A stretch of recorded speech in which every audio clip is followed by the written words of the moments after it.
There's cake, y'all. We're celebrating. You should have some cake. Also, that story really made me hungry, so thank you. Thank you, Claire. Oh no, I made the mistake of taking way too many bites and now trying to talk to you. Okay, hold on.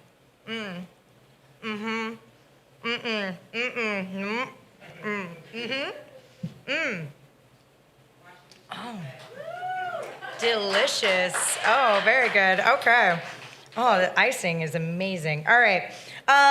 We're gonna move right along with Storytown. I will talk to you more about how if you're starting to already percolate ideas out there like, oh, I have a story of costumes. I actually also have a story about costumes. One time, this one year, I wanted to be a bush. I just wanted to like be greenery and like little legs and just like run around. I don't know. It's great to be strange. Thank you, Claire, for reminding me that. Okay, we'll talk more about how your stories can get up here, but first we're going to get one more. Let's Celebrate in Rome, I Want a Divorce, written by Sarah Bellum and read by Brittany Kraft.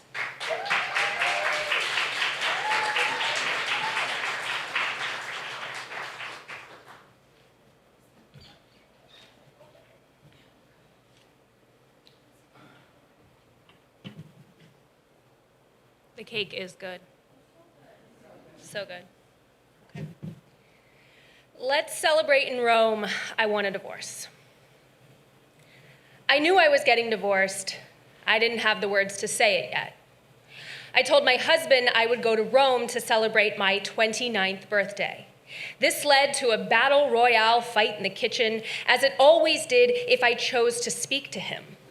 Every conversation led to an escalating battle where sometimes his fist would rise above me and I'd wonder what the fuck he was thinking. Sometimes, instead of the potential of a raised arm, he would corner me and then press into me with his larger stature into my smaller frame.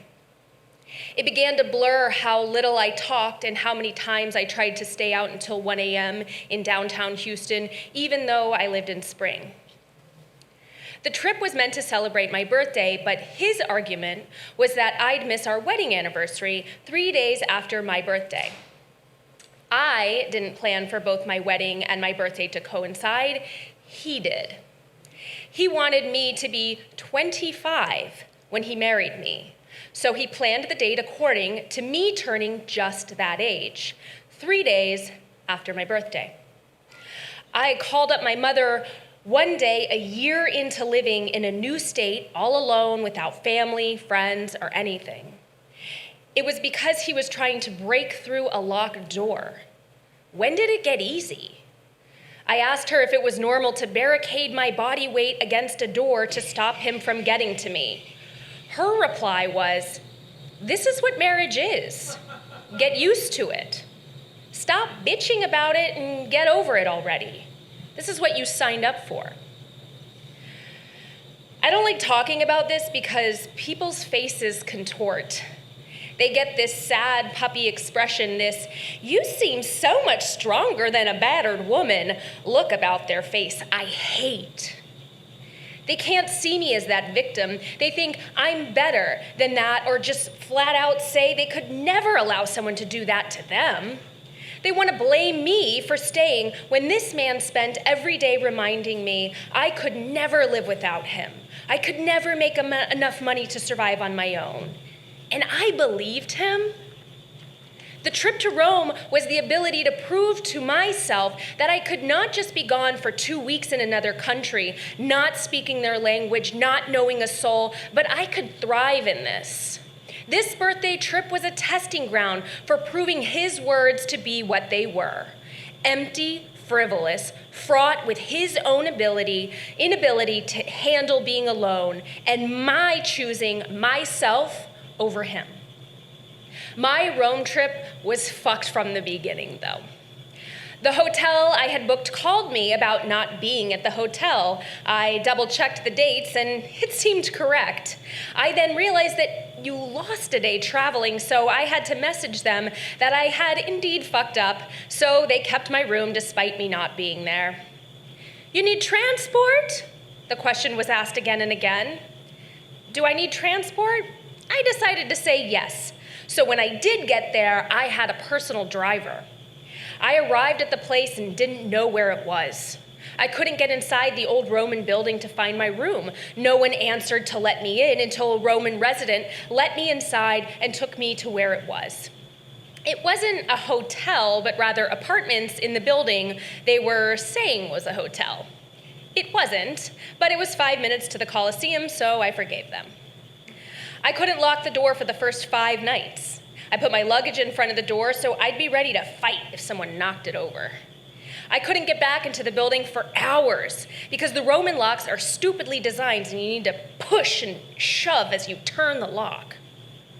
I met a friend from Mexico who traveled all over Europe, and we spent many nights together grabbing pizza and going through catacombs together. I mentioned I was married when we spent the first day eating pizza and talking about our lives. All the joy sucked from my being. All the color drained from my skin. My new friend noticed this and mentioned it. You don't look happy when you talk about him. You completely changed. You look like all your joy, happiness in life is gone.